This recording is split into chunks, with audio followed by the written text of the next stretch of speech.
All right, I'd like to call the meeting to order. The first item on the agenda is to adopt the agenda. Can I have a mover? Second. Councillor Arneson and Mayor Froese.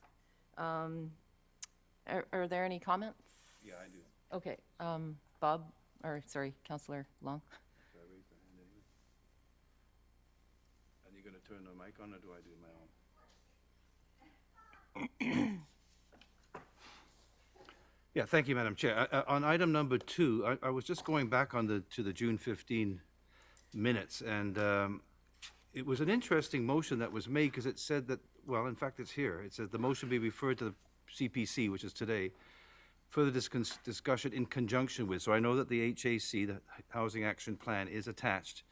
But I'm wondering if at the time when I voted on this, if it was supposed to be considered after, in other words, when we did consider the Housing Action Plan, then we should have said, okay, do we still want to consider this or not? But I'm looking forward to the conversation. It's on the agenda anyway, but I wonder if there was a mix-up there in that this would, because the wording of that motion is a little different, don't you think? Maybe Mr. Backen? Mr. Backen comment where it says in conjunction, so this is supposed to be somehow intertwined, so maybe that's what we're going to do today. But we did discuss the Housing Action Plan separately, did we not, in the past? Yes, I think that's correct, and I think it does say in conjunction with the review of the Housing Action Plan.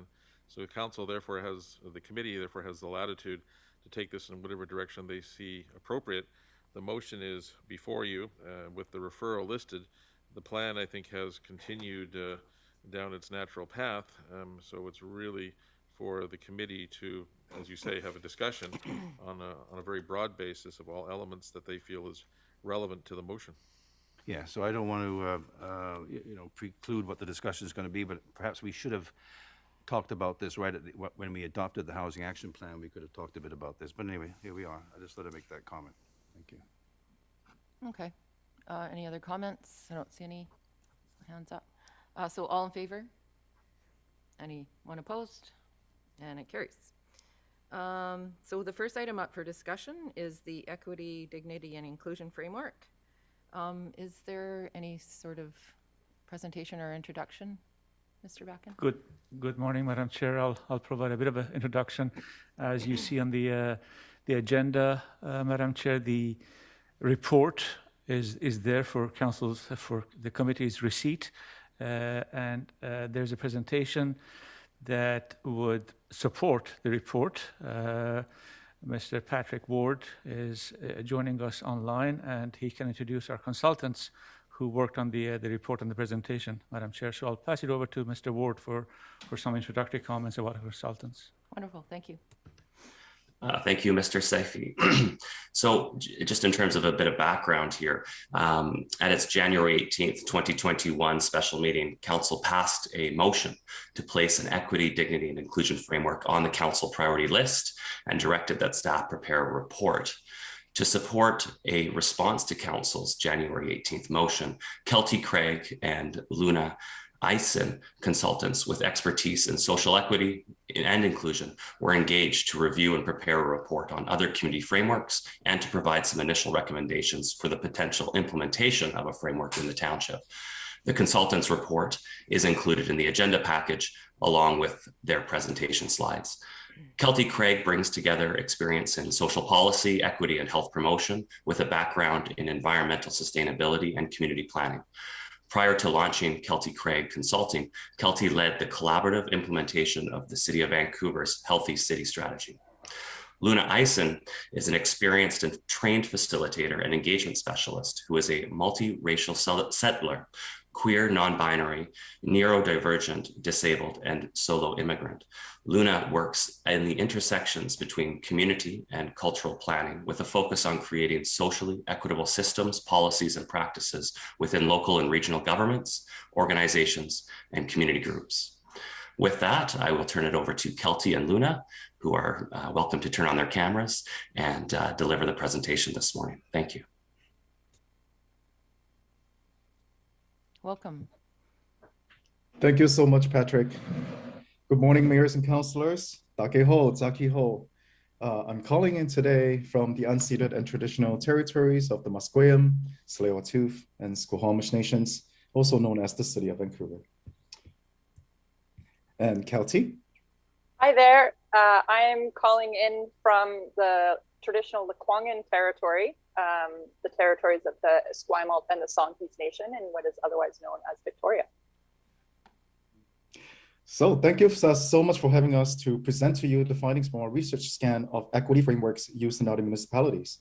For this project, we have conducted a scan of 13 equity frameworks from across North America, 4 general equity guides, and toolkits, as well as our own analysis of the content, the structure, and the creation processes of these frameworks.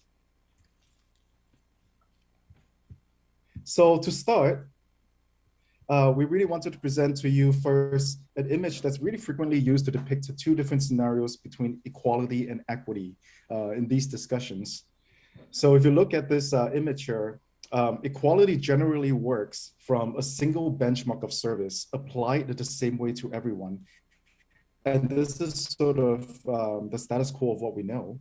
And on the image, we can kind of see very clearly, if we look at the top image first, that in the equality image, the person with the ponytail, which is the third one from the left, looks the most at ease and comfortable using their bike. And so we just want to pull your attention to how they look and feel in terms of comfort. But however, that's not the case for everyone. Everyone else who are kind of struggling, they're struggling because the same bike has been provided to all of them, and that is not proportionate to their body size, their abilities, and their needs. So hence, equality based on one benchmark tends to fail to provide for people when they have different needs.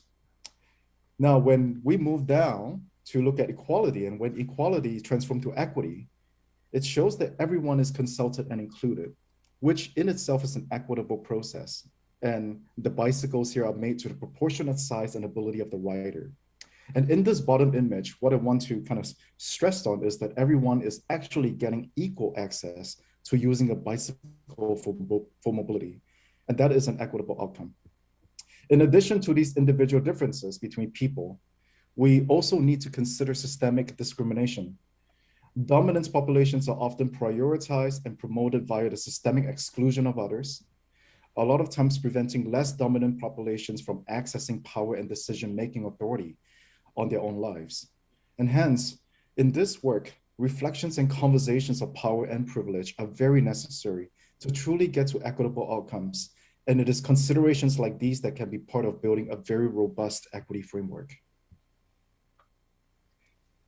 So if we look at an example here, let's look at how the recent winter storms across the regions has surfaced the unintended consequences inequity can have on residents, and how equity specifically can be prioritized in operations. So most municipalities have snow clearing policies for roads in place, but they leave sidewalk clearing as the responsibility of the landowner. And as a result, folks who have different mobility needs, such as elders, parents, wheelchair users, disabled folks, and in many ways, anyone that isn't really traveling by car, they are most impacted because when the landowner does not clear the sidewalks, it creates problems for them. And in addition, we also have to consider that some landowners do not have the capacity to shovel snow as easily as others. So we ask, how does this impact the mobility needs of different residents? And what kinds of opportunities are there for equitable policies or practices, such as education, community collaboration, and enforcement for existing sidewalk clearing bylaws, or changes to municipal snow clearing operations that could really help ensure that folks with different mobility needs are not disproportionately affected when snow arrives. So the golden question, what is an equity framework? This is always the question that we get as consultants, and this is how we kind of like to define it. An equity framework seeks to embed social equity and inclusion across the organization. It provides guidance for the organization's programs and policies and operations. It usually works as a policy document that gives directions to why and how social equity and inclusion can be strengthened to create more fair and just practices for staff and really better outcomes for communities already impacted by inequities. An equity framework can really include supporting elements that enhances the quality of staff's training and education in areas of diversity, equity, and inclusion, but also provide guidance to companion documents and policies and strategies that Council has put out, and more. But why create an equity framework? So in our research, we found that equity frameworks are really unique to each municipality based on the needs of the communities that they serve. And there are differing reasons for how and why an equity framework exists for each municipality, but generally the creation of these frameworks seeks to fulfill 4 areas of focus. One is compliance, to really ensure compliance with laws and regulations that prohibit discrimination and require the creation of a culture of safety. And this is for staff and for community. The equity framework also seeks to improve efficiency and effectiveness in decision-making, providing guidance for embedding equity into policies and programs, such as talent attraction and retention. It is a very necessary and important element in building truly inclusive communities where fairness, justice, dignity, and respect are highly experienced by community members. It is also used to create and track commitments around issues of local, national, and international significance, such as reconciliation with Indigenous communities, or even the Me Too movement. So with that, what I'd like to do now is turn this over to Kelty, who will present to you our research and findings in more detail. Thank you, Luna. So as Luna mentioned at the beginning of the presentation, we did a scan of best practices from kind of around North America, primarily in US and Canada. And we wanted to look at a range of different municipalities from small communities serving a kind of mid-sized community population, all the way up to Toronto, serving almost 3 million people, just to give a range of what different municipalities are doing. And you can see in this slide, the population of the Township of Langley, which is estimated at approximately 145,000, was right around the middle of the pack in terms of the size of community that it serves. So we felt that we had a good range of kind of benchmarks to look at in terms of other municipalities. And the way we did this, we did a scan of the frameworks. We also looked at 4 more general equity guides and toolkits. And then we provided an analysis of the content, structure, and creation process of these documents, looking for kind of commonalities and any trends that were emerging in terms of the kind of content that these frameworks included. We also conducted some follow-up interviews with several key staff practitioners in 3 municipalities to uncover more details about the process, the challenges, and the learnings of creating an equity framework. So to get a little bit of the behind the scenes. So one of the things that we discovered was that equity frameworks tended to take one of 3 approaches. They may be primarily an internal focus in terms of the content that they were addressing. So that was more focused on sort of employee or staff diversity type of policies, looking at internal HR practices and support for the workforce. There were several other municipalities that took more of an external facing approach. So these primarily focused on tools or processes or other ways to apply equity considerations into more community facing policies and practices. And then there were also some municipalities that had a combined look. And so these took equity frameworks and they looked both internally at their own kind of operations within staff, HR, those kinds of areas, as well as more community facing. And they really tried to encompass both of them. So during the content analysis, we looked for commonalities and we found 12 categories of common components within these equity frameworks. And we should note that very few of the frameworks included all 12, but there were sort of elements of each of these in one way or another in many of the different frameworks that we looked at.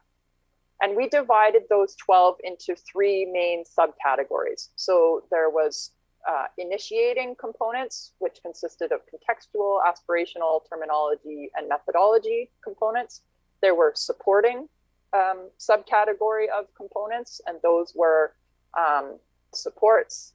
So that's kind of other type of documents or training or other things that goes along with it, reflection, engagement, and data. And then there were what we are calling building components. So that was implementation details, assessments, internal facing practices, and evaluation.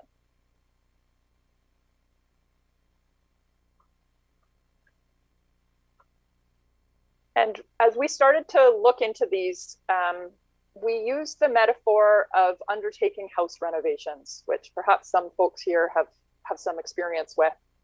And so really, as a community grows and changes, we need to continue to change our house to meet those needs. And we never have unlimited time and budget. We're going to need to choose priorities to decide what kinds of changes we want to do. And we also want to consider phasing. So are we going to redo the kitchen first, or are we going to add an addition? And who's going to do this work? Is this going to be kind of a communal DIY barn raising? Are we going to hire a general contractor? Are we going to use a combination of some of our own skills and talents, but also looking to others? And so really an equity framework can act as that plan for renovating a municipality into a more equitable, just, and supportive community for all its residents. So next I'll share some of our initial recommendations for consideration based on our research. So woven throughout the following recommendation is really an overarching consideration, and that is just to recognize that social equity for Indigenous peoples arises from a very distinctly different history and cultural and legal relationship to the land than other equity denied groups. And so work with this can complement each other, but it really is important to acknowledge the distinction for Indigenous peoples within this work while doing planning and engagement process. So that's sort of a blanket recommendation that we think needs to be threaded throughout all of this work. In terms of kind of more concrete implementation steps that might want to be considered, a first step is really to get clear council direction and resources to support the work. So especially from our interviews when we talked to key staff practitioners, it became really clear that this work is not quick and it's not straightforward. It's not going to be, it can't really be a side of desk task on top of existing workloads for staff. So council will need to make some decisions around priorities and provide clear direction to establish necessary resources if this is something that wants to be moved forward. Number two is to frame the relevant context and existing work. So the Township of Langley is not starting from scratch with regards to equity. And so looking at compiling relevant initiatives can help provide context, awareness, and data that can act as a scaffold to build from, and also to show how existing values and goals may relate to kind of a broader equity vision. Number three is undertaking baseline education and training on terms and concept. So equity as a concept may be generally understood, but it's important to explicitly define this and related concepts and terms as they relate and apply to the Township of Langley. So have this really rooted in your own community. In addition, reflection tools can help with unlearning many of the patterns, assumptions, and ways of working that further entrench inequities. Number four is to clarify the goal in consultation with equity denied populations. So really how to describe the equity vision and the objectives. So what does the township and those it serves see as the goal of an equity framework? Collaborating with those that are impacted by historical and current discrimination and barriers, both Township of Langley employees and community members, will ensure that the vision and objectives are informed by lived experience. So then actually getting into the creation of the framework, a lot of that stuff was that initiating components that I had mentioned previously. So number five, map out a rough methodology to actually create a framework. And for this, we recommend using a process that can accommodate pivots and revisions, as the roadmap will most likely need to change as new knowledge, context, partnerships, and priorities emerge. So this roadmap can include confirming the approach. So we recommend beginning with some of the more internal facing elements, but eventually working towards a combined approach that also looks at community facing components. Figuring out the phasing of the framework components. So consider which equity framework components feel the most critical to begin with, and match the phasing of these to the realities of budgets, staff resources, and timelines. Look at ways to complement steady, kind of longer term progress with some quick starts. So bite-sized, quick start pilot initiatives can help provide momentum to the longer foundational process. And then think about ways that you can test as you go in collaboration with those that you are serving. So really view the development process as an opportunity to experiment, evaluate, learn, and change in collaboration with equity denied populations. Acknowledge mistakes if and when they happen, and then continue to move forward. And then number 6 is create simple but meaningful metrics for evaluation. So over time, additional metrics with more detail can be added, but at the beginning, the priority we think should really be on outcomes. So how have the realities of employees and the community, how are they changed by this work? Many municipalities that we looked at were using some form of a survey to help assess this. And then finally, number 7, embed accountability across the organization. So this could involve creating department-specific work plans with associated metrics that feed into this overarching equity framework. And then continue to develop and revise the equity framework as you move along and you continue to learn. So that is the end of our presentation, and we will open it up for any questions or any feedback that Mayor and Council might have around this work.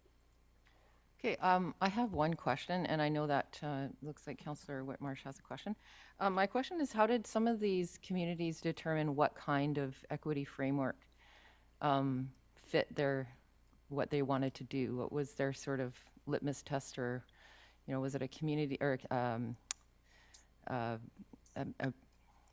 advisory committee or something like that? So that's one of my questions. Yeah, really, really good question. So we found it was quite a variety. In many of the examples that we looked at, there was some sort of kind of momentum that was coming from community interest. So that might have been really engaged kind of community groups or advocacy groups that were pressuring the municipality to really take a more concrete stand or approach to this. Some of it came from, again, sort of a look at how, although perhaps a municipality was starting to look at external facing equity pieces, so developing a tool or an equity lens or some other thing, there might have been a recognition that they hadn't done that really important foundational work internally to kind of get their own house in order in terms of just looking at how equity worked with the staff. So I would say on the whole, there wasn't kind of one template. And that's why, you know, we found really quite a range between sort of internal facing and external facing in a combined, because I think generally most municipalities were learning as they went, and they were sort of starting with what they had or where there was pressure or momentum and sort of moving forward from there. Okay, thank you. Also, thank you for all the work you did in this presentation. I'm going to open it up to Councillor Whitmarsh has a question. Thank you. Thanks so much for presenting today and the work that you've done on this report. It's very in-depth, lots of information. There's lots of, I would say, sort of meat there to chew on as we go through this document.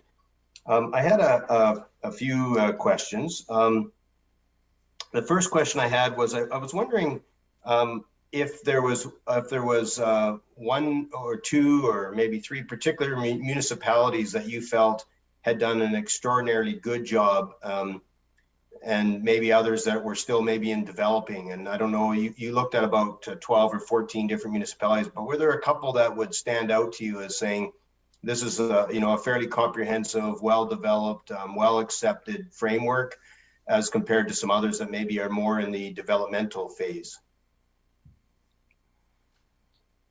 Sure, Luna, do you wanna field this one, and I may pull up our kind of graph of the different components on the screen just while you speak, and we can add that into the response as well. Yeah, for sure. Thank you for that question. That definitely a area that we were looking out for in comparison to Langley. So City of Vancouver, obviously the superstar of equity, as they have just released the equity framework. They have a lot of capacity and ability where they actually, in our matrix, really hit a lot of the things that were present in the 12 components.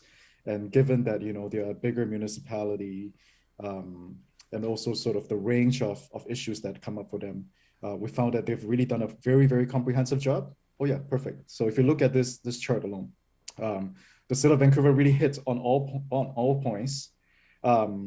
And so that is one good example, but we also recognize that Langley's population size is not the same as Vancouver. And I will say that in our research, the City of Oshawa has had a plan since about 2016. And surprisingly, their plan was quite detailed and also found that it was quite up to date in terms of terminologies and also the ways that they are looking at equity. So City of Oshawa is one of them.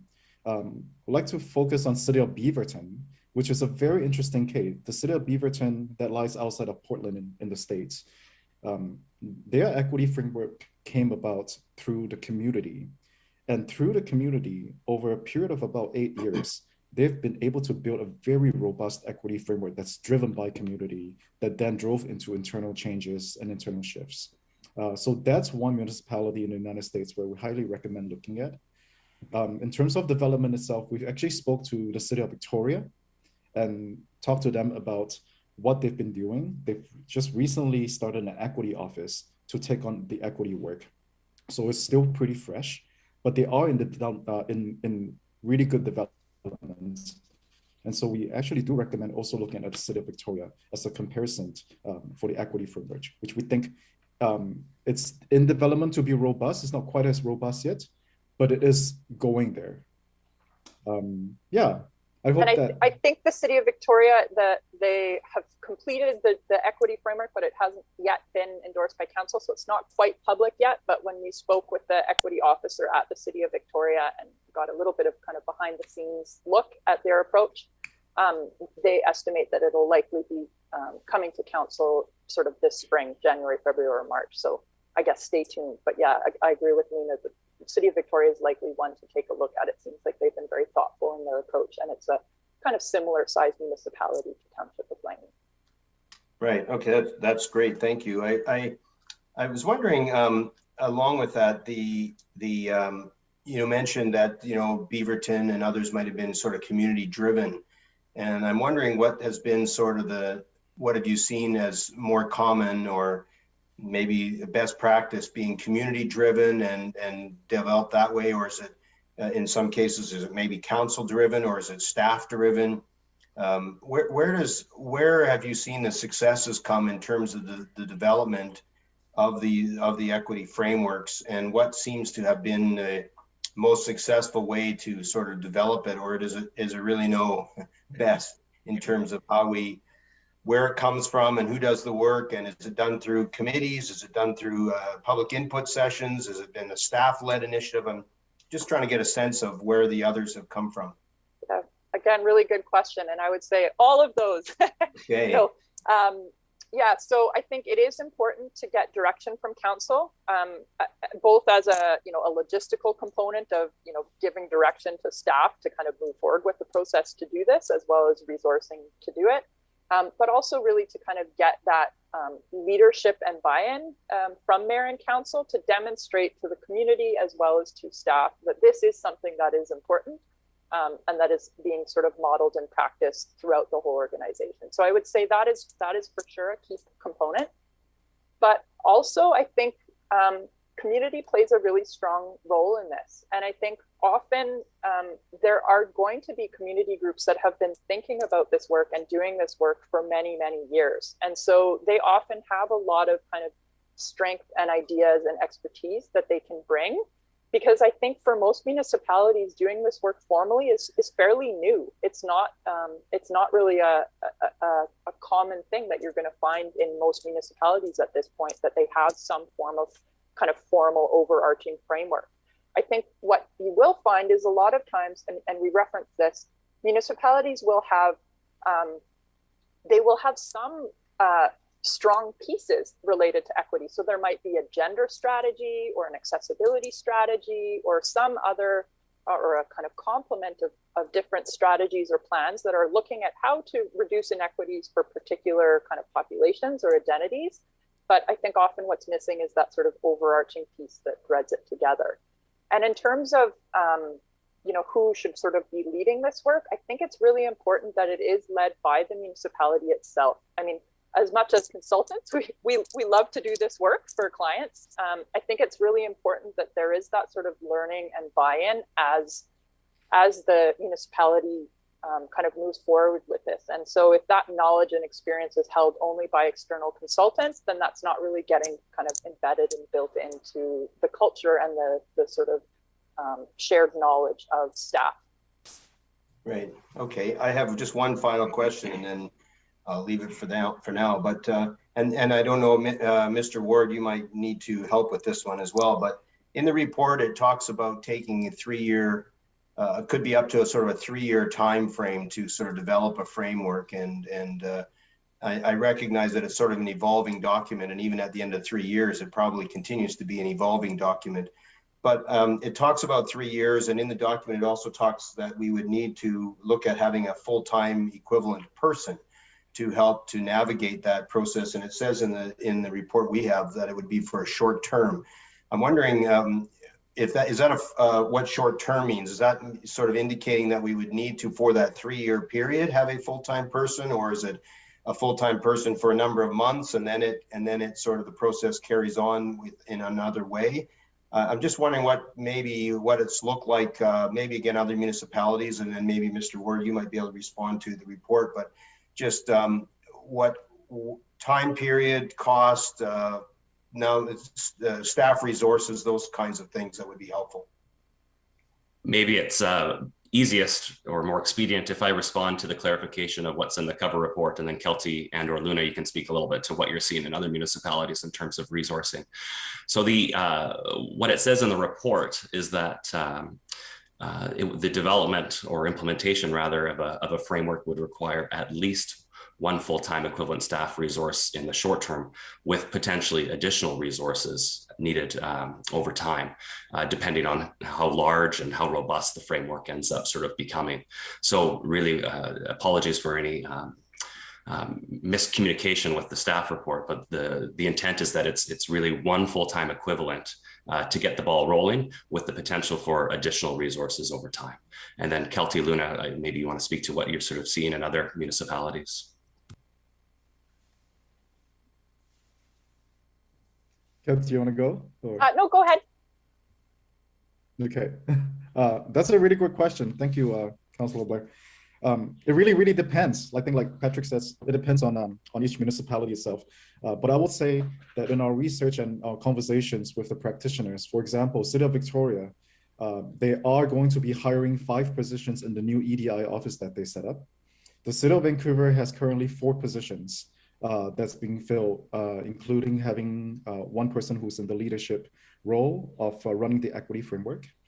And so it really depends for Langley. And as Kelty was saying, that different municipalities have different sort of first steps into this equity work. You know, it may not be that you're doing an equity framework in 3 years it might mean that for 3 years, you might just be looking at doing a lot of reflection work and internal work and getting advisory groups together, perhaps staff advisory groups, to get this work going. But there is some time that's needed for momentum, because social equity work really covers a whole plethora of areas, right? So for some municipalities, their starting point can be in an accessibility strategy. For some, it could even be a climate change strategy. But there are all these different strategies that allows for municipalities to say, oh, we've done prior work to this. And so in order for us to kind of meet the needs of the community to address certain issues, we might decide that we want to tackle on gender equity first. And for that position, you might have someone come in to do very specific gender equity work for a short period of time. But over the long run, you are going to look at needing to have at least one full-time person or 2 to really carry out the social equity actions throughout the organization, because this is about the whole organization. So it depends on the appetite. You know, we recognize that municipalities don't always have a lot of capacity to take on work like this as, you know, to run the full. So we also recommend sort of like bite-sized equity, if I can call it that way, where you decide on, like, you know, Langley has a housing strategy. Where can we input equity considerations into the housing strategy? So yeah, all in all, is really no simple answer to like the cost and the stuff. That really depends on what you have and what you need and what you want to do and what community wants you to do over the next 3 to 5 years. Yeah. Maybe one more thing, that the timeline that we have set out realistically comes from all the conversations that we've had. And when we ask people, how long did it take you to develop this framework? And a lot of them say, you know, it takes about 3 to 4 years. Because you have the staff work to do, you have the community work to do, and you have to build on relationships that are existing and new. So it takes a little bit of time. And with COVID, everything just extends even further up. Right. for So sure. 3 to 4 years is sort of more realistic, I think. We think more realistic in terms of like getting the reflection done, getting the internal momentum, getting some conversations with community, and going on from there. Yeah, if that hope answers your question. Great. Thank you so much. I appreciate your time. Thank you. Okay, thank you.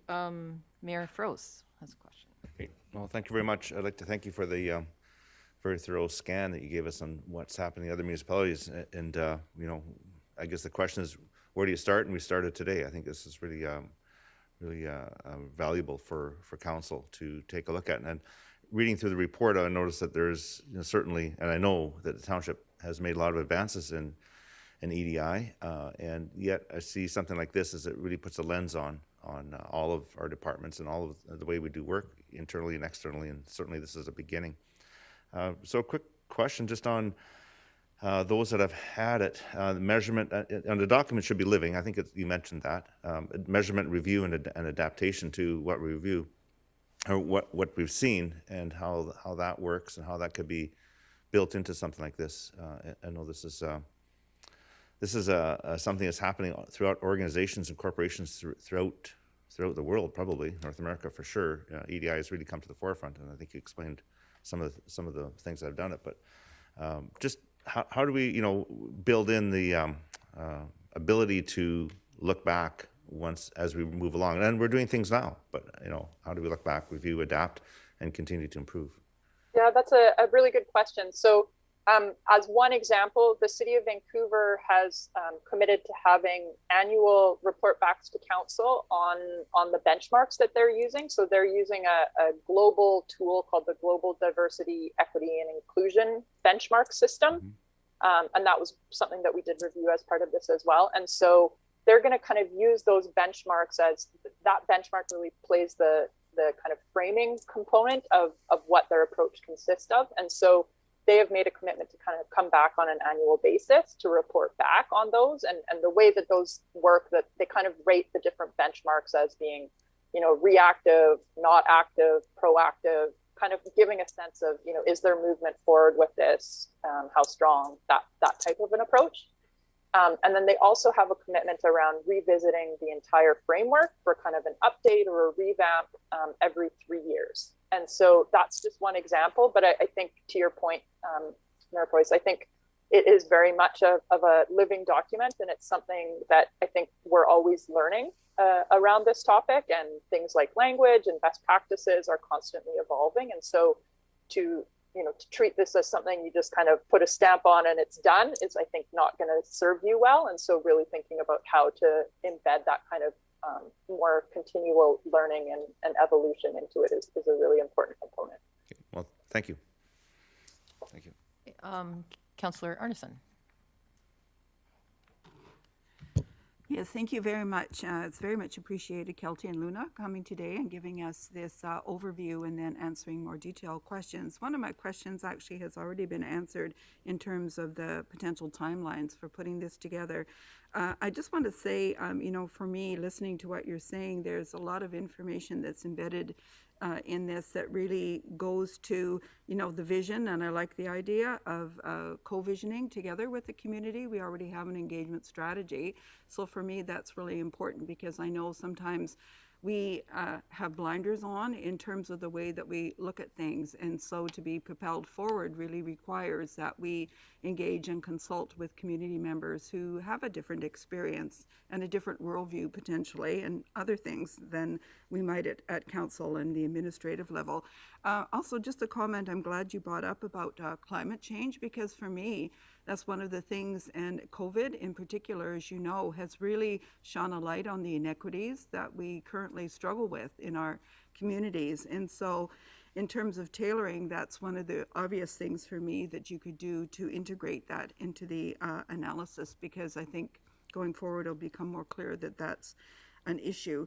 I did have a question regarding, there was a mention potentially of pilot projects that could be done. I just wondered if you had a quick example of one community's kind of pilot project and how that worked, sort of the scope of what that could I'm just curious about what that could look like. Sure. I mean, I think it can really come into various components of it. We read about examples of piloting the idea of how you collect and use data. And so this might be everything from what kinds of questions are you asking around identity, whether that's gender or background or whatever. And so, you know, in a municipality really kind of pilot tested the way that they were asking those questions with employee resource groups. So they have set up within their municipality these kind of advisory groups almost from employees that have particular lived experience, whether it's Black staff or gender non-binary staff or otherwise. They kind of have ways for these staff to come together to kind of provide mutual support and learning. And so they actually went to these resource groups and said, this is how we're thinking about collecting data. What do you think about it? Can you help us improve it? And so they kind of, and then also, what do you want us to share about the results of these in terms of, you know, either countering stereotypes that may be present about particular elements of data or, you know, shining new light on different or new narratives. And so that was like, I think, a really interesting example of using the idea of data collection and sort of testing that with a smaller group of staff. And then that will subsequently roll out more broadly in kind of community-facing surveys. Thank you. And just one follow-up question. I know it's not part of what you were tasked to do, but I'm wondering if there's a role for social impact analysis and assessment in any of this. Sometimes I think for the works that we undertake, there's an assessment of the economic cost versus the return. It's more difficult. Well, I'd say it's more difficult to quantify when you're talking about social issues. So I'm wondering, as part of the feedback loop, if that's something that's ever considered or included in your analysis. Thank you. Absolutely. And that was actually one of the components that we found. So we called that assessments as one of the components, and that was more of an external facing tool. And so, yeah, we definitely looked at many municipalities that had some sort of social impact assessment or other tool that was a mechanism to really try and estimate what potential impacts might happen from a decision prior to that actually moving forward, and looking at, you know, are there some ways to mitigate the negative impacts on particular communities, or in other instances, are there ways to kind of enhance positive impacts that might be felt? So very much that is a tool that kind of can play part of the role or the overall suite of an equity framework. Thank you very much. Councillor Ferguson. Good morning, welcome, bonjour, OCM. Thank you for coming. I really interesting reading, and thank you, Kelsey and Luna, for coming today. I think that I'm well on my way for the final exam for this test that you're going to be providing, but I am caught up on page 9 on 2, 6, 7, 11, and 13. So when I'm ready for the test, I'll let you guys know. There's an awful lot of information here today. You know, I go to your bicycle equality versus equity. You know, this made me think this report. I'm almost apologizing for you guys because I know so little about this kind of thing, because the first thing that came to my mind was, what are the financial implications in this world of equality and equity? You know, and I thought about that. And I thought about, well, let's go back even close, forget about Canada, the world. Think about I would want to ask every single of those governments, both in your report, right from Abbotsford, right to Victoria, what they think of a political, you know, equity versus equality. Because that's something I've always wondered. I've always wondered about how regional districts work and how other things work. So it makes you think about where is equality, where is equity amongst even at the political spectrum. But you're talking about the, it's an excellent report. You're talking about, you know, social equity, dignity, inclusion, which is what this report's about. I did want to say that I keep reminding me of that song by, well, you guys probably might have heard of this guy, Bruce Springsteen, and it's called The Sounds, you know what they call it, The Signs of Freedom, that's what he called it. And the United Nations, they had a Declaration of Human Rights and Freedoms. and that was signed by every nation in the world.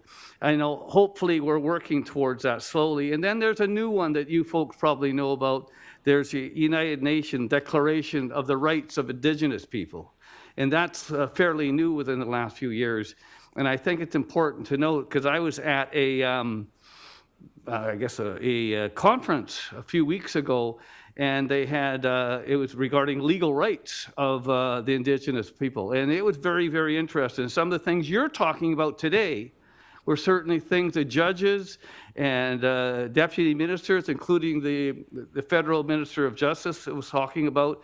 It's okay to talk about a system that is designed to be respectful, but everybody is treated the same way, but the equity is not always there. And there's one term that did come to my mind regarding respect, and I think that we used to call that respectful workplace, and I think we have forms people sign and things like that they join, they have to follow a certain format before they join a committee here. I'm sure other municipalities. Now back to the designation or the suggestion of a person to work in the workplace. Would that, we're saying, would that be full-time, part-time, or how might that be implemented? That would be one of my questions. How would you implement a program like that within the Township of Langley? That would be my question.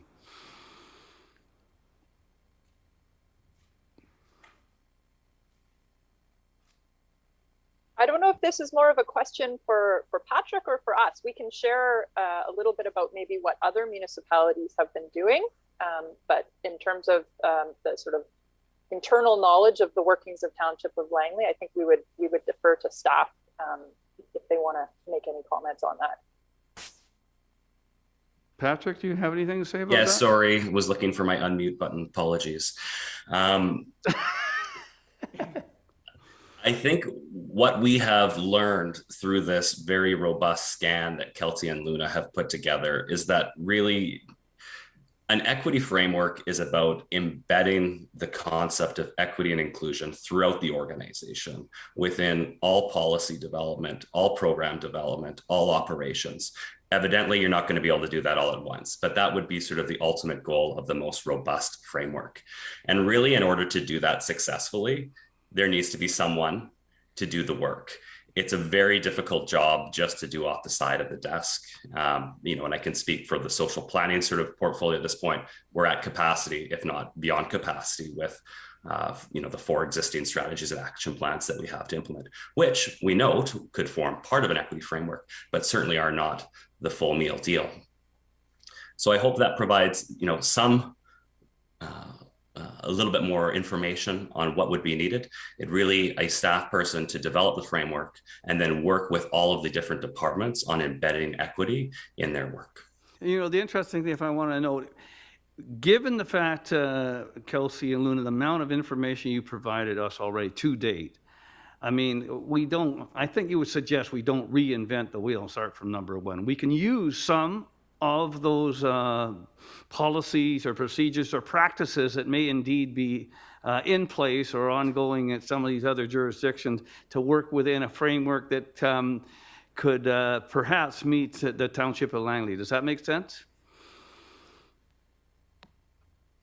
I think definitely you have a lot of pieces that you can start from that, whether it's already some practices in place of, maybe how you make decisions around housing or recreation or other components.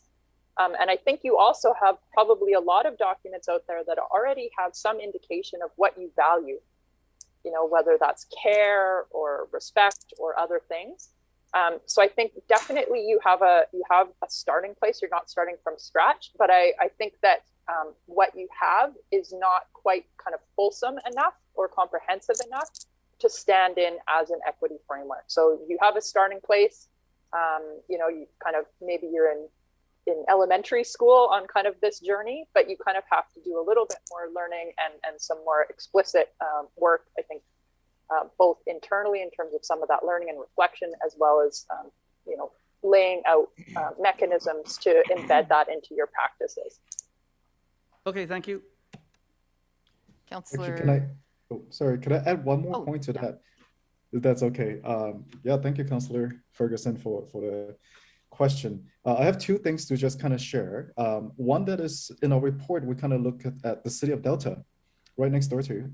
And that one of the things that they've done is to do an audit of their own DEI practices. And they've hired a consultant to do it where they are trying to kind of understand the positionality of themselves in this work of equity. And so in the report itself, I think they consulted with a company called Vesa who provided them with benchmarks and also interviewed internal staff to really look at where in this equity work the city Delta is positioned. And it looks like they were, after the audits, they were given a pretty high mark in terms of maturity of the work. And so if you look at the city of Delta's audit reports, they will give you actually some indications of maybe what Langley could do in terms of an internal audit or internal assessment of where things are already in place. And that you can kind of leap off from, so you don't have to go through the whole thing. But I'm glad that Councillor Arneson talked about the engagement strategy, which is also an area that we find a lot of municipalities tend to jump in first because it's so direct and it's the most accessible thing that they can do. So oftentimes they will try to do an equitable engagement framework even before having an equity framework itself to guide this. And that could be a starting point. So that's one. Another thing about equality and equity, I'm glad you brought up the legal process for Indigenous nations. Under Jordan's principle, in Jordan's principle, there is a term that's called substantive equality that is used to talk about the legal principle of equal access, equal opportunities. And substantive equality is exactly what equity is. It's about getting people to feel equal and be treated as equal by really taking care of their needs. So if I go back to the house renovations methodology, the house renovations metaphor, it's like we wouldn't put a post in a place where it doesn't need a post, and we would not take out a post where the house needs it. So every single area in the house needs specific things. And that's what equity really is. It's looking at what are the specifics of communities that they need. But then when you take into all the different things that are in place, it forms an equitable framework for outcomes and processes. So I'll stop there. Hopefully that gives a little bit more. Luna, if I may, since you mentioned it, and I have the floor still, the people are moving in that direction. And when I go to a conference, well, usually a bunch of people sitting around holding hands and talking about how we can reinvent the wheel. There is actually high-profile people talking about making changes to the legal system right from the top down, and the federal minister saying, just watch, because things are going to change. So there's a lot of things, nothing to do with your report, so to speak, but I did want to say that there's an awful lot of things happening behind the scene. Thank you. Thank you. Councillor Woodward. Thanks. Can everybody hear me? Yeah.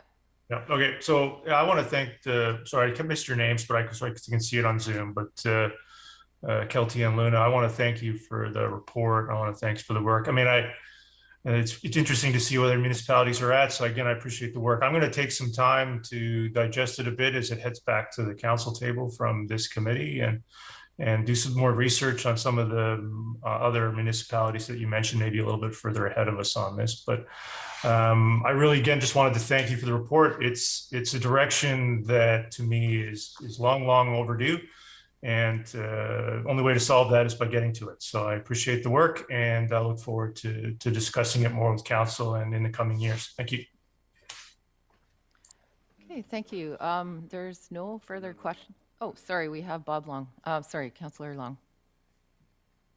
Yeah, thank you very much. Yes, so moving forward then, let's look at next steps. And now I've accidentally changed my page because I'm reading the report from Delta that you mentioned. So the links are really good in the report, Council, that take you to the initiatives that other municipalities have. But it did say that one of the moving forward step would be to start by perhaps adapting or reviewing other communities that have already started on this. Because a lot of it is a bit of a trailblazing in many ways. So there's a lot of work that has been done by other communities that maybe we can capitalize on in some respects. So it did say maybe we should start looking at that as one of the first steps. I should try and pull the page up that had the other things to do as well.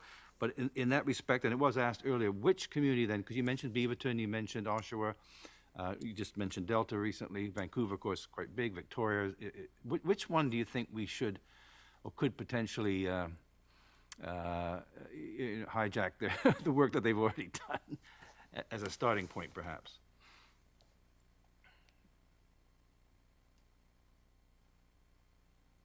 I think I might not give you a really clear answer that you want. I know you want us to just say, do what this community has done, but I think the reality of this is that it really is unique to your own municipality, right? It's how does this work fit in with the stuff that Township of Langley is doing? So it's, the first step that we had outlined was, get clear council direction. So it sounds like there's lots of discussion that you're already having, and we'll kind of continue to move forward. And then the second step is really to frame the relevant context and existing work. And I think as part of that, for sure, you could continue to look at other examples and say, okay, what has Victoria done in this area, or Delta, or otherwise, that might inform us. But I think what we were really trying to stress with that step was looking at the relevant context and existing work within the Township of Langley. So, what are the values that you already have, the goals that you already have that may be able to kind of inform the development of an equity framework for you? And those are going to be different than what the city of Oshawa has, or the city of Beaverton. And so, although I think you definitely can look at those best practices for some ideas around maybe a test piece or a pilot piece, I think you really do have to kind of land this within your own community, and particularly around making sure that this is very much informed from the start to the end by conversations with equity denied communities. So this isn't just something that's sort of happening internally with a select group of staff, but that there is, that sort of broader community engagement component of it as well. So that may not be quite the answer you were looking for, but and Luna, if you have anything else to add. Yeah, I really, really love this question because it's like everyone's doing very different things, for very similar reasons. And so my sort of short answer to you is, if you want to look at municipalities that are in development, that are in the process of that, City of Victoria is really good because they are in that development phase. If you want a very robust documents to read through, City of Vancouver's equity framework is very, very robust and very detailed. You can glean a lot of things out of that framework. So, but that's a very long read, and it has a lot of things in it. So it could also be very overwhelming. If you want to learn about more community-facing and community-driven kinds of equity framework, then go to City of Beaverton. And then for City of Delta, really obviously is that we think actually the most impressive thing they've done is to do that audit. Right. So if you were looking at wanting to do an audit as sort of like one of the first steps, I will look into the City of Delta in that consulting report to see how that might be applicable to Langley to do an internal reflection and assessment piece. So the matrix that Kelty had shown earlier of all the municipalities and the 12 components really also shows the opportunities that each municipality is really going after, and where they are maybe not having the focus. So I mean, that's my short answer to is that what we have given to you and what we found out is that it's like a menu. I love food. And so it's like a menu. So it's like, you're looking at this menu of like, this municipality is doing this and that. Who can we go to in terms of the context of Langley and what's closest to it? So yeah, I hope that's helpful, because it's really hard to just say, well, you can go pick this up and this can do that. But it really, again, depends on what you want to do. So.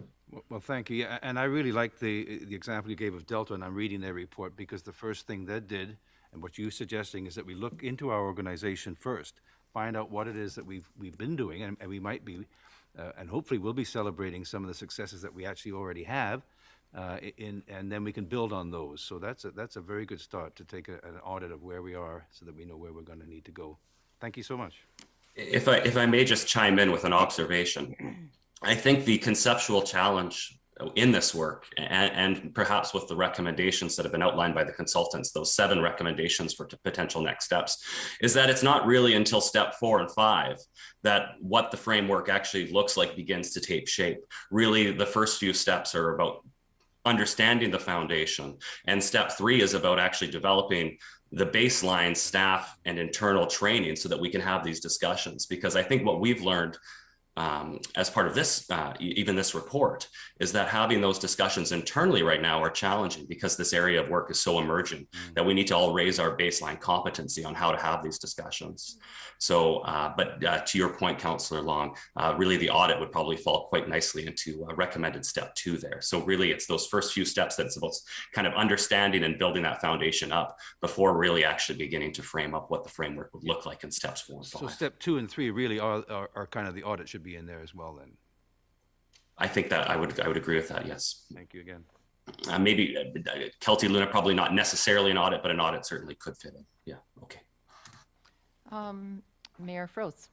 Great, thank you. So yeah, so I really appreciate this. Great discussion, and certainly I like your analogy that we're in elementary school. I think maybe we're just in kindergarten and we started off and we've just been introduced to where the washroom is and how to put a hand up. I mean, this is really early work for us, and I really appreciate that we have to start someplace. So I'm going to look towards staff, and this good discussion. It's going to take a lot of time, and I think a lot of council wants to take some good time to review this. But we do have to move forward with some sort of a motion to get this to the next step.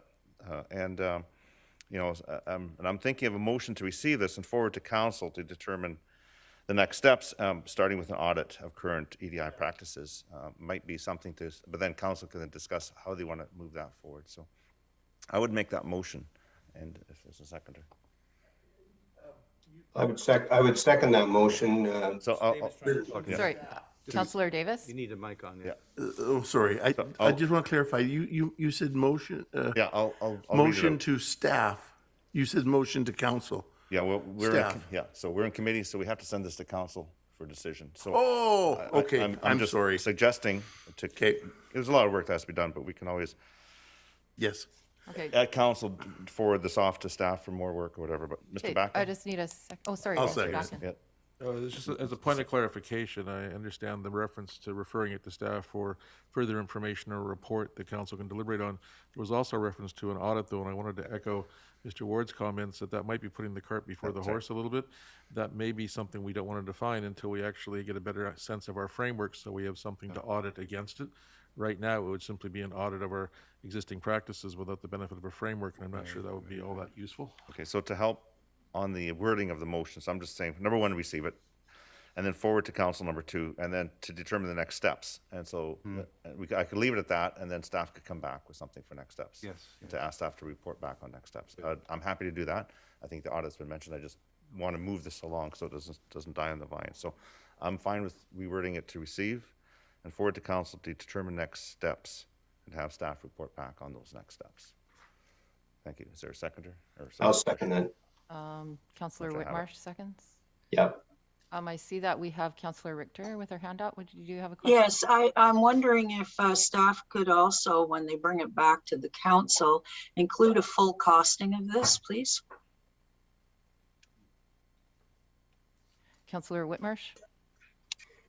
Yeah, just to speak to the motion, I think, there's a lot of information here, and it's quite clear that, certainly us receiving it on Thursday, we don't have all the understanding of really what is potential for an equity framework. So, but I do wanted to move it along, and I agree with Mayor Froese that we do need to continue to move it along. We understand that it's quite a long process of discussion and reflection and thinking through what we're going to do and what kind of equity framework we'd like to have. So by doing this, we're not making any decision on specifically what it's going to look like.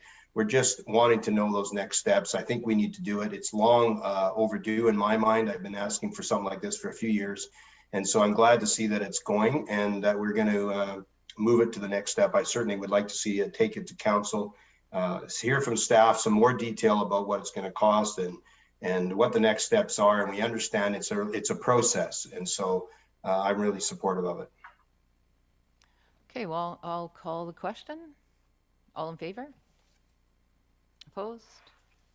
And that carries. Thank you very much for coming, Luna and Kelty. Really appreciate your presentation and the time and all the questions answered. I have a feeling that we will be seeing you again at some point.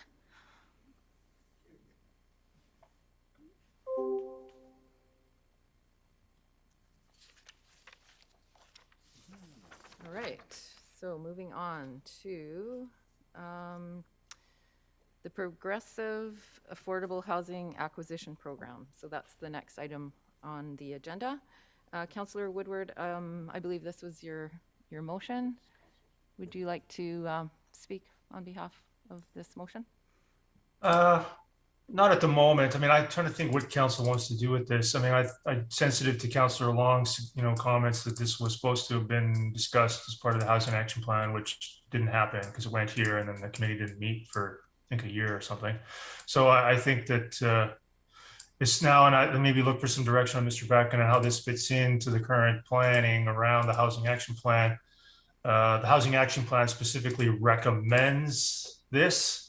So recommends against this direction of this motion. So given that that's adopted by council, this may be moot. As we all know, I was the only member of council to vote against that housing action plan. Specifically, one of the reasons for that was it recommends actually doing something about affordable housing that would be meaningful. So I think here we want to generalize the discussion about that, and maybe there's just no mechanism to do anything with this motion this council term, given that it contradicts the adopted housing action plan. Mr. Bracken? Thank you, Madam Chair. I think the agenda item on page 2, the bottom part of the resolution, it has 4 points that it might be useful for council to review. I say that because it's true, we do have a housing action plan, but that action plan is a fluid and living document. So if council wished to consider the integration of any of those 4 points into the action plan or the implications thereof, that could be referred to staff for comment on that, because it is true this goes back some time and the plan came forth without the benefit of the consideration of these items because it was referred to a CPC meeting. So that may be a starting point for discussion. We have Mr. Seffi as well. Oh, Mr. Seffi? Just to add, Madam Chair, that we do have a bit of a presentation. I say that, I guess, not in the same, I guess, context or in terms of the format as the previous one, in that it's not a formal presentation, but rather just to, I guess, refamiliarize the council with I guess the journey that we've been on in terms of the housing action plan. Patrick Ward is remaining on the call to respond and provide council with that contextual, I guess, framework, if you so wish. So that's what I just wanted to share with council.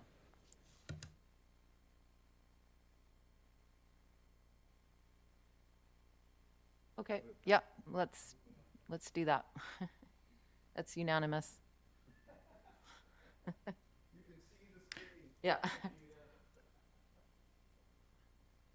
Mr. Saifi, just for clarification, would you like me to bring up the slides on my end here?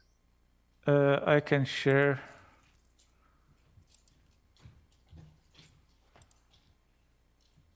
Oops, not this one.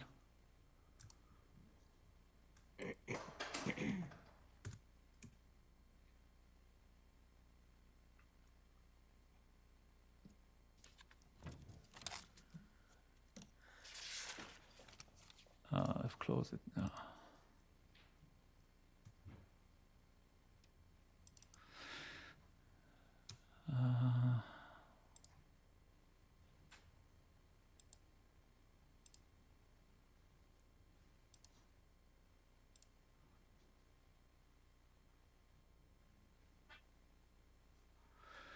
I was just reminiscing to myself, Madam Chair, that it was just a couple of years ago, 2 or 3 years ago, that we were discussing the I guess the merits of establishing a social planning function in the township, and how busy that department of one has become over the past couple of years, which is really a positive indication of our journey. Mm-hmm.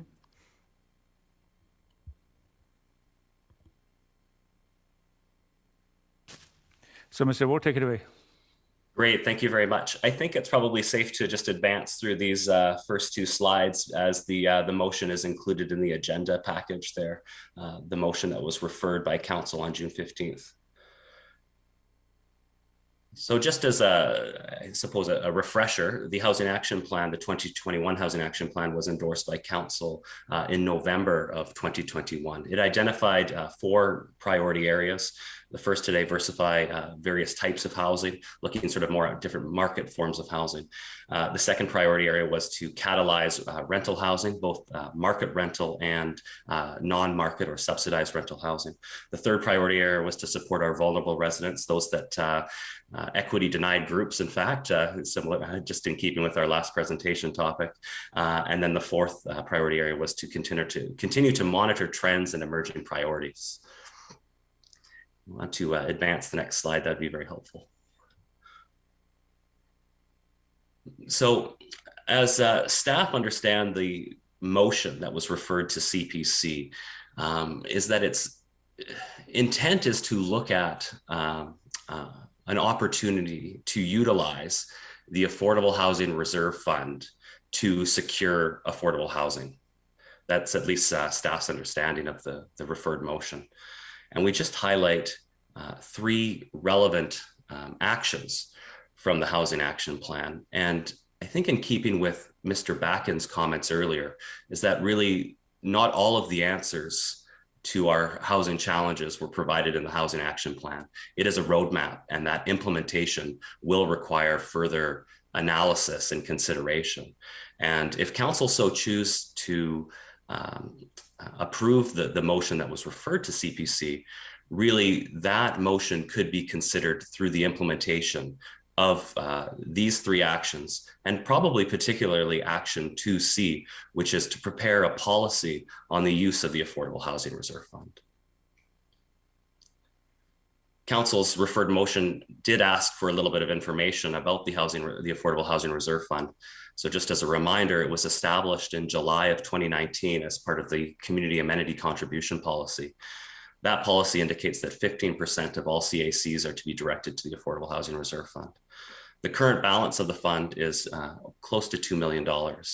And the projections that were requested in the referred motion are indicated on the slide there, showing that in approximately 20 years, the fund is anticipated to have $18 to $22 million. Those projections are based on the current CAC policy and recent building permit trends. And this is just an excerpt from the Housing Action Plan itself, specifically with respect to Action 2C, that's around the Affordable Housing Reserve Fund, that it is recommended that a policy for the use of the fund be further considered in conjunction with a review of the CAC policy, which supports the fund. In the interim, the township could consider partnerships arrangement that support the delivery of priority housing projects. For instance, second stage housing for women and fleeing violence, as if council recalls from the presentation, that was identified as a particular priority housing in the community. I think that's great, Mr. Safi. I don't know if we need to go further. I have a question from Councillor Long. Yeah, thanks, Madam Chair. So while we have this discussion happening, which is very helpful, I don't know if that slide could come back, but maybe it doesn't have to. I'm just wondering why we set the fund up in such a way. So you have the Affordable Housing Reserve Fund, which is a portion of the CAC that we receive, right? The community amenity charges, 15%. So that goes into a segregated fund, and I guess the big question is, what do we do with that money? I'm wondering why, and if maybe this was too simplistic, but maybe staff can explain why perhaps we wouldn't have said, okay, so you've got this fund that's building, which has got 1.8 million in it.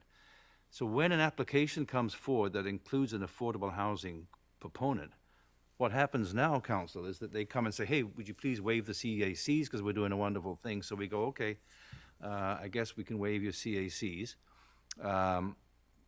which to me is an odd thing. It's a wonderful project. We want to encourage affordable housing, but community amenities are required by all kinds of housing. So in fact, affordable housing, I shouldn't say this perhaps, but maybe even more so with affordable housing developments community amenities are so important, you know, playgrounds, parks and so forth, and libraries and everything else that we use the CACs for. So I wonder why we wouldn't, instead of saying, okay, we're going to waive the CACs, we wouldn't say, okay, you can apply from the AHRF, the reserve fund, for those CAC contributions. So if the project has $100,000 in CACs or whatever the number is, instead of waiving it, we'd say, okay, you can apply to transfer that from the Affordable Housing Fund to cover those CACs, so that we're actually still getting the CACs, we're just moving it around. Now, is that just too simplistic? But wouldn't that also be more logical to do it that way? It's an idea I thought of, you know, thought we would be following when we first put these funds in, because I think that's the way other communities, or some other communities actually do administer the fund. So, Madam Chair, I'll take a stab. This is, I guess, a broader discussion about CACs as opposed to the specifics of what the committee is looking at right now, which is fine. But in terms of the CACs, as you may recall, three things. One is that it was the very first one that we had in the township of Langley, and with that, we knew we may not be getting it perfect, but rather it's a start. And looking at the history of where we had been previously, essentially that kind of took us to where we are today.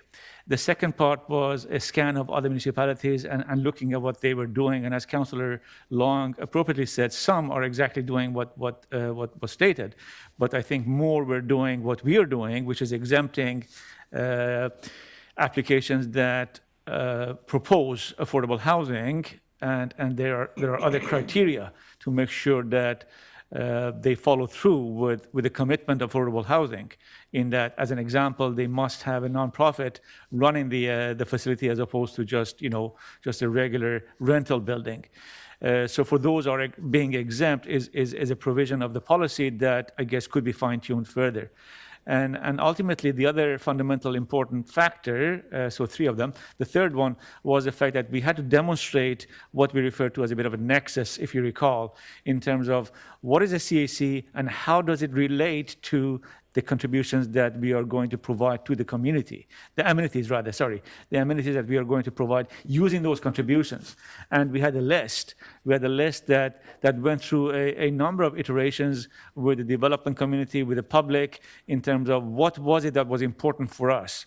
And a portion of that, as Mr. Ward outlined, I think 15%, based on council direction, was decided to be allocated for affordable housing provision, and how we use that is not a subject of legislation, but rather discretion of council. So if council chooses to change that at some point in the future, certainly that's something that council is quite able to do. Just to follow up, Madam Chair, so what is, in one sentence, the purpose of that fund? The AHRF? To provide affordable housing, exactly. So we're going to build it? Could, or council could decide to use it some other way, to go joint venture with a partner, to increase it, to decrease it, to spend it outright on a project. Thank you. Councillor Woodward.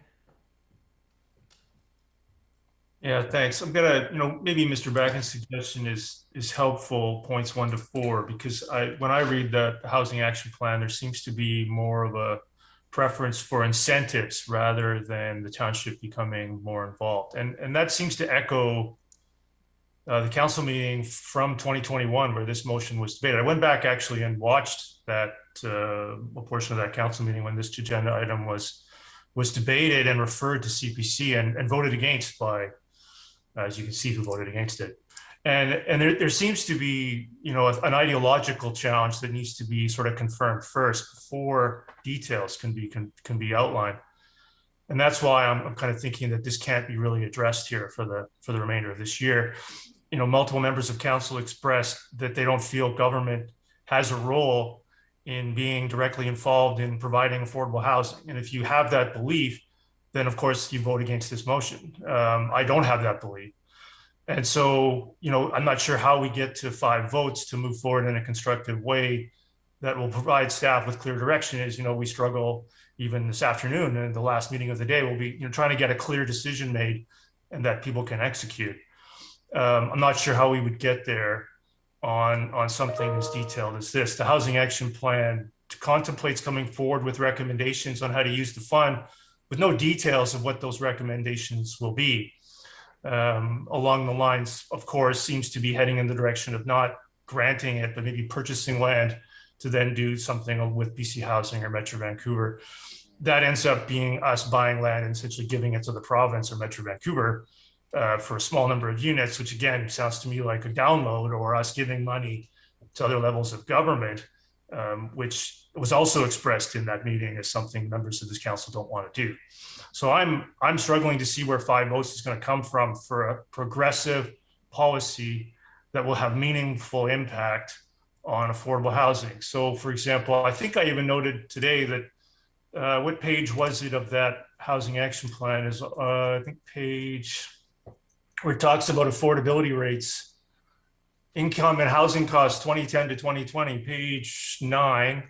And then I think page 9 in that area discussing affordability definitions and what's affordable. That's already obsolete, and we adopted it last year based upon market rates for this year alone. I'm just reading a Vancouver Sun article here about Vancouver being the highest raising city for rents just in 1 year. And unfortunately, those rents are used as definition for what's affordable in Langley. So the whole system doesn't work. And from what I've gathered, the desire is to provide incentives to development corporations not to actually address the issue. That's what I saw at the June 15th, 2021 council meeting. There's no vision for government having a role in this. And the amount of money going into the Affordable Housing Fund, if it's not leveraged as outlined in the motion, it will have no impact, any meaningful impact when the report outlines from 2016, 11% of our residents require some assistance in housing. I don't know what it would be in 2022 and 2023. Implementing a policy sometime in the next few years, and then it filters its way into the development process, and then shipping keys to, it'll be 2030, 2035 before we provide a meaningful impact. So I don't see what an additional 6 months makes. I think that this ship has kind of sailed for this council based upon not looking at this for years and passing a housing action plan that takes no action. Thanks. Councillor Arneson. Thank you, Madam Chair, and thank you for staff. Thank you, Mr. Ward, for your comments, as well as Mr. Safey. I just want to make some preliminary comments and hopefully make some suggestions that will be helpful going forward. So just to remind Council, and so some of us may recollect, that there has been quite a bit of discussion in and around the Housing Action Plan, and a number, I think, of those elements are included in the amended plan. I would not be 100% honest if I was to say I didn't have some concerns about our updated Housing Action Plan for some of the reasons that have been outlined. In my view, I don't think we're taking aggressive enough action on the elements that is a number one community emergency all across the region, across the country, globally, apparently.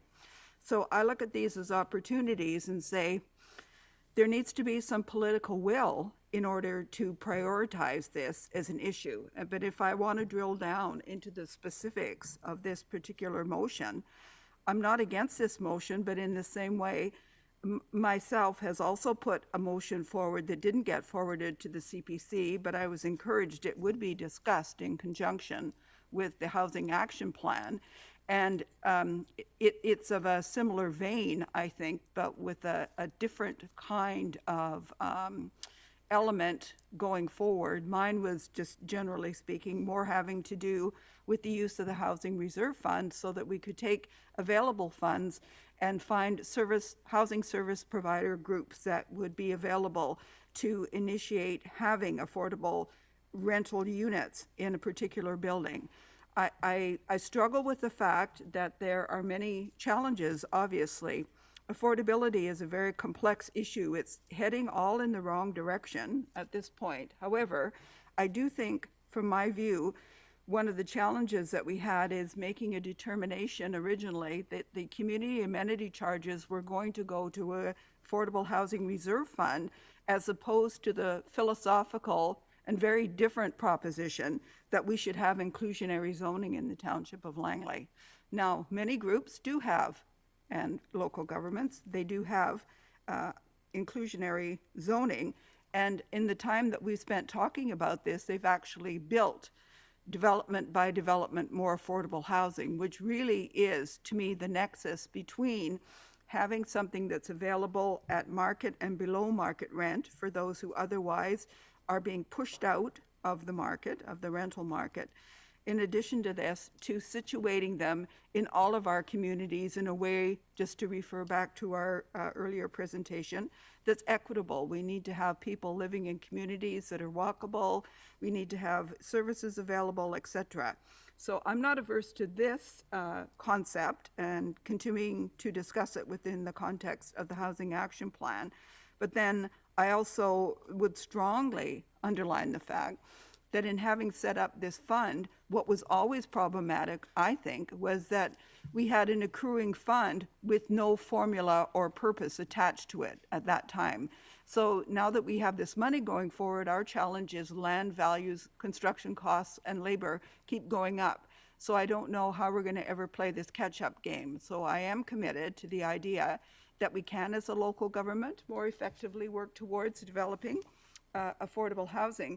But I would also like, if in case council hasn't seen this yet, we just received some information from our distribution package. And I totally believe other levels of government who are now enunciating their plans for local government as to what needs to be done to help to address the problem.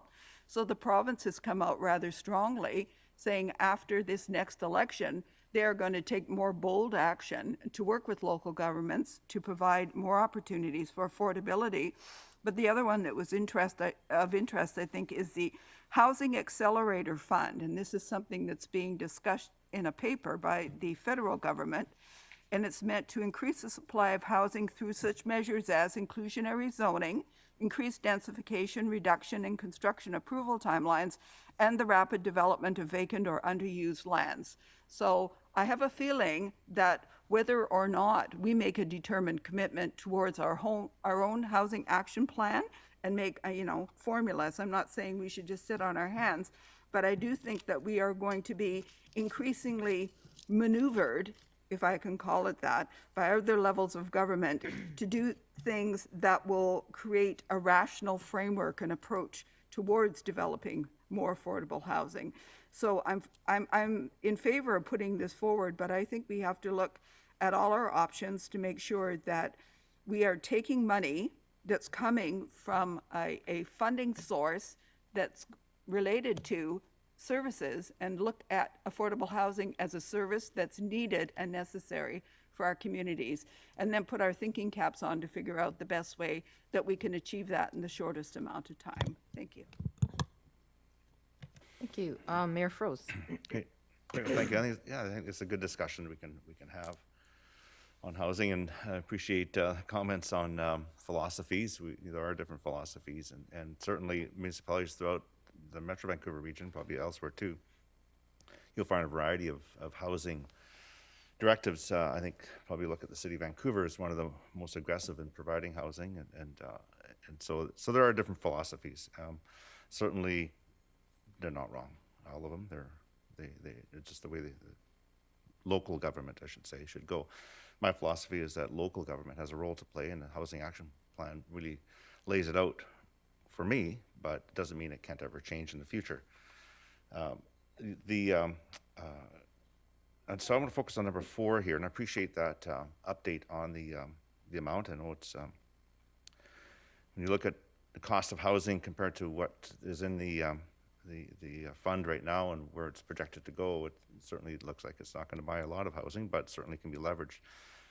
I know the direction this council has gone over the last few years in providing some relief to nonprofit organizations who are providing affordable housing that meet certain criteria, and getting their DCCs waived has helped greatly for those. I know one project in particular, the first one that accessed it, they told me that without that, they're at a decision point of yes, no on that project. And when that came through, that kind of tipped it for them, that they're able to to move forward. So kind of gives me a little bit of satisfaction that, you know, council has been working towards this, albeit maybe it's in a small amount to some.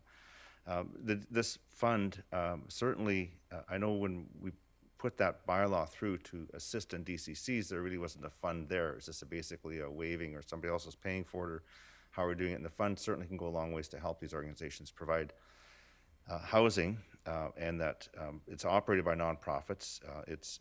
They have their own guidelines and boards of directors to operate this, and it kind of keeps, I prefer that, it keeps it out of our realm, but not saying that other municipalities haven't done this. Metro Vancouver also has a housing corporation. They have been fortunate. They can buy buildings that are existing, renovate them, and provide them and have been doing so for many years at a break even. So there's certainly other examples of local government doing this sort of thing. I appreciate this discussion. I think it's good. You know, and there are philosophies, and some are, and neither of them are wrong. My feeling is that social programs really should rely on income tax dollars to pay for that, not property tax and DCCs, which are just another form of tax for homeowners. But that's my philosophy, and I know it's shared by many municipalities around here, but some others have gone a different direction. So I think it's a good discussion, and maybe in the future, Township Alignment gets in the housing business. I prefer that we do what we do right now and focus on where our, you know, stay between the lines and create the zoning to provide the housing. We got a good policy that helps those who are putting up affordable housing, and I think we can continue that. And perhaps this is the fund that, as Councillor Long had mentioned, maybe it's an application to this fund, or this fund is used to fund what we already have in our bylaws. So thanks for allowing me to comment. All right, Councillor Whitmarsh. Yeah, thank you. You know, certainly affordable housing is an important topic, and I think we have made some progress on it. And having the action plan in place has been a really good step for us. You know, from a philosophical point of view, I probably have been a bit uncomfortable with us entering into owning all of our own housing units, and for us to own units across the township.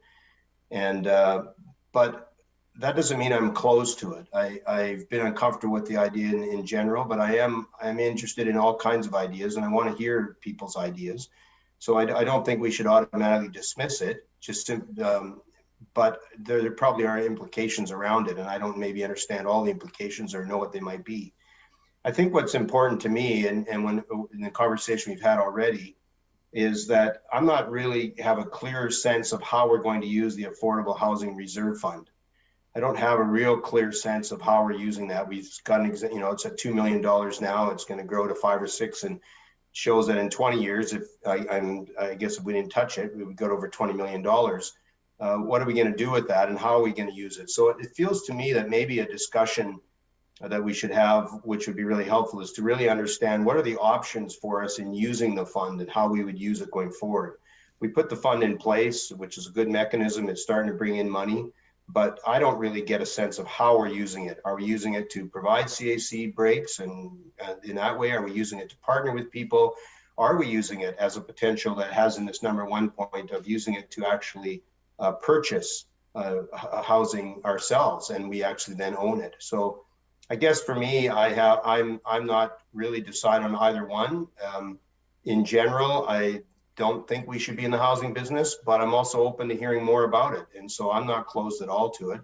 And I'd like to have maybe more information from staff on how we can use the Affordable Housing Reserve Fund. What are the various options? And then we can, as a council, could start to decide the strategy going forward of how we're actually going to use it. Because certainly we don't want it just to be a reserve fund that we build up, and we can say we got a lot of money in it, but we don't use it. In the end, we should be using it, and it's not about building up money, it's about building up housing, however that looks, whether we own it or not. But I'm open to more conversation.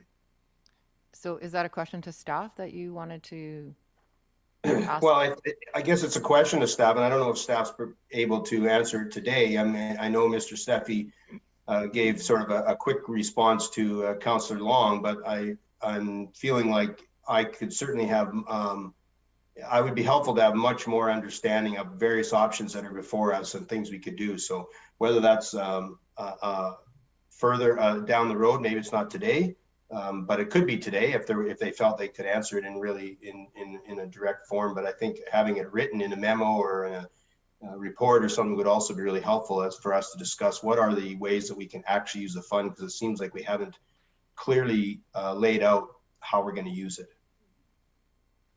Mr. Bakken or Mr. Saifi? I'll start before Mr. Seffi comments. I think that I guess the factual basis is that at this point, the fund has not been used. I think the question is how could or will it be used? And as was discussed, this is primarily a philosophical discussion. It can range from assistance to third parties to the township actually getting into the some form of the housing business, and that's the philosophical discussion I think the council has to wrestle with and provide staff with some direction on. And that may be the first step before doing any detailed analysis of the options, because if the philosophy is not clear, the options can become less relevant than they ought to be, because we're effectively looking at options that are not going to be consistent with the council philosophy. Having said that, Mr. Seffi, I see that you wanted to comment. Just to add on to what Mr. Bakken said, Madam Chair, it's really, I guess, when the policy was developed, it was intended to provide for flexibility, i.e. leave options open. And as has been referenced, $2 million may sound like a lot of money in terms of, I guess, an independent or allocated set of funds. But in reality, to provide incentives, or in fact to provide actual units for residential purposes in terms of affordable housing, they don't really last, or it's not sufficient to do a lot in that way. So I guess in response to all the discussions and deliberations of council, staff could, I guess, in the context of the sustainability strategy, bring forward a memo or a report in terms of, I guess, potential options for council to consider and the ramifications thereof, I guess, subject to council's direction. So just if I can just add to that, I appreciate that, it's maybe more helpful for staff to understand the philosophical direction of council before they bring back options. I can appreciate how that would be helpful. I guess, though, on the other side of it, sometimes it's hard to know exactly where we might sit as a council on certain things unless we do know what the options are and what the implications of our certain options. So, just to blanketly say out front, look, I'm opposed to the community providing housing, but then without knowing all the information of what that could look like or what it would be, it seems a bit premature. So for me, I think it would be helpful for me, I can't speak for anyone else here, but it'd be helpful for me to know what the various options are, what the implications of those options are before we move forward. And I totally appreciate that $2 million is not a lot of money if we're going to be buying housing units. That isn't a lot of money. But if we were going to use it as a tax incentive or as to help with some of the amenities around their project, then maybe $2 million is different. It just depends on how we're going to go about our housing. So for me, the options presented ahead of time, the variety of options would be helpful for me and maybe the rest of council in formulating where they sit philosophically. Thank you. Okay, thank you. Councillor Ferguson? Thank you. Yes. First statement, thank you, Mr. Chair, is the last week, January 13th, there was a article in the Vancouver Sun indicating that more housing taxes won't help anyone, says the minister, David Eby, who is responsible for housing. And I guess he's also the finance minister as well. And he indicates that there will be major changes, which we're not sure of, after the October 15 municipal election. Now, no one in this room can predict what those will be, but that's what he said. And I quote, I would like to listen to anything I said, but this is something that the minister said. My question to the staff, have you read through, I did send the information to staff, have you read through this document or this article from the Vancouver Sun and have any comment, if I may? Madam Chair, we have had a look at it, and I think the summary is well said by Councillor Ferguson. The challenge is it suggests that there is a need to, I guess, improve housing supply and as well to improve the processes by which housing developments are advanced. And there is some reference in the article to other communities where there's dissatisfaction in terms of how those things are progressing. And it, I think, foreshadows some discussion of what the province could do or will mandate be done in some of these circumstances. And again, this is not just strictly affordable housing, but all housing. The article would suggest, I think, that there is about 6,000 properties for sale at any given moment and about 50,000 new immigrants coming into the province at any given time, and that inequality of supply and demand is causing problems, and how that should be addressed is both from a supply side and a processing side. And it will be very interesting to see, I think, what the province might do or mandate, because it's going to be something that to be effective is going to have to be quite, I guess, quite impactful, and I'm not sure we can anticipate what that will be.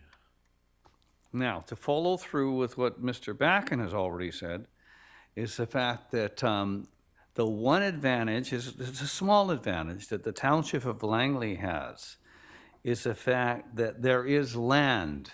Now, where is that land? Okay, there's land in new areas that are being developed, and that's in Willoughby, in Smith, that's in New Brookswood Fernridge area, and of course, we can't forget about the Salmon River uplands. And of course, there's land that is owned by other jurisdictions, both the province and the federal government. And I believe it's 1,100 acres of the CFB Aldergrove. Now, somewhere along the line, the federal government's going to say, we don't need all that land.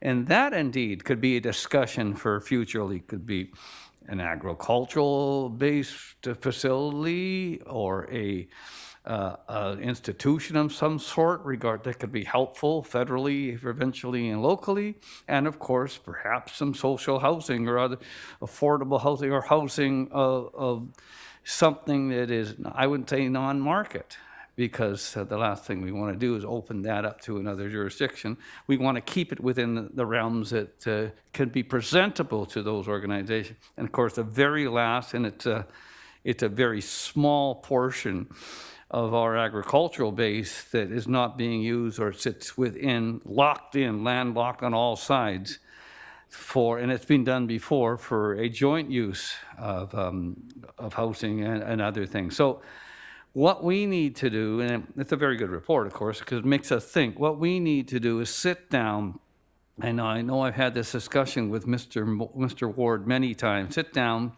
with all the levels of government. Although, as Mr. Mayor has said, we don't have a lot of money, and others have said as well, and it's not going to buy much land. It's not going to really do that much. But we sit down with the province, the feds, the region, and the other jurisdictions and ourselves, and come up with things, strategies that may indeed work. I think that's a direction for the future, especially when the Honourable Minister Eby is saying that there's going to be changes coming after October 15th. Those are my points. Thank you. Thank you. Councillor Woodward? Yeah, well, this is kind of encouraging. Maybe, not quite sure how to get to a motion that goes to the council table, but, I just want to, if it's a moving target, that's great. But, some of the comments contradict exactly what was said at July 15th, 2021. I'll just bring that up again. People are contradicting themselves. What they said very clearly as a rationale for voting against this motion. So, I think I'd like to get that clarified, because I struggle a little bit with us trying to come up with direction for staff and then people changing their minds, or we get reconsiderations and all kinds of things. What is the ideological basis for some of these comments, in terms of, no one ever suggested using property taxes for affordable housing. We keep hearing this trite. It's not true. No one that I know of, at least in the Township of Langley, has ever once suggested that. So I would like to stop hearing that. Get in the housing business. We are in the housing business. we approve thousands of units a year. That is the business that we're in mostly. I mean, that's what we vote on all the time. So we are trying to define housing that is a range of different types. we don't do a lot of work in trying to define or create housing that's a different range of affordability within the categories of themselves. And I don't view it as that anybody that can't afford it can just go live in a 400 square foot shoebox. To me, that's not achieving affordability, while the rest of us don't live like that, but we expect everybody else to. And then that's what I'm trying to get to with this motion. If you look at the wording of the motion, it was worded to be as least definitive as possible. And it still almost got voted down. The merits of a potential new council policy. Maybe there are no merits in the context of the Township of Langley. The merits of requiring single-story commercial developments, such as the strip mall at 80th and 204th. That could have been a few hundred rental units that are truly affordable. Now it's a strip mall. But again, the merits of that council policy. Maybe there are no merits. Again, just looking for the conversation to begin, and we lost 1.5 years on that. The merits, again, just what are the potential merits of potentially heading, maybe there are no merits to quote unquote getting in the housing business, which again is not how I look at it. Non-profit association to administer, otherwise manage a permanent supply. The problem we're having is a lot of our rental units are restrictive covenants for 20 years that are going to expire. The Equitable Affordable Housing DCC waiver bylaw uses a regional definition for rental rates. We're seeing that those are not truly affordable in the real world. So we're not building affordable housing. We're building housing that's labeled as affordable, but it's not affordable for so many people in our community. And so this was trying to simply say, okay, even if it's a small number, what are we going to be doing to try to address this issue? At least, even if it's small steps that can only be achieved with a small amount of money.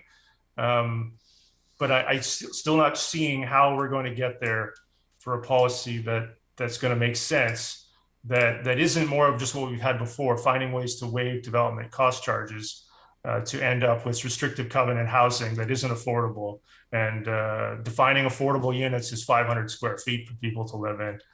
To me, is not a program, it's not a path, it's not real action. And I'm not sure now what we're going to achieve between now and the summer anyhow. The time to have done this to me was 1.5 years ago. And here we are 1.5 years later. It seems to me it's going to be something that's going to be done by the next council, not by this one. Thanks. Okay, I don't see any more people on the with any questions. So do we have a motion? Oh, okay, so we don't need a motion. So I guess motion to terminate? Is that where we're at? Okay, motion to terminate? Termination. All right, seconded. Councillor Long, and carried. If I could just clarify, Madam Chair, I just want to clarify now that we're terminated, I just want to clarify with the clerk that we have a hard set start time for 1 o'clock in the chamber. That's correct? That's incorrect, Councillor Woodward. It's 1:30 for the special meeting. Will you be on Zoom or will you be in person? I'll be in person for that. Thank you so much. Okay, thank you. 1:30. Great. See you then. 1:30 is correct. Okay. So I'll just redo that. I'll call the question. All in favor? And carries. Yeah, I know, but had to do it properly. Councillor Richter has a question. Oh, Councillor Richter. No, it was answered. I was just wondering when we were supposed to be back. So Okay. 1:30 is it. Thank you.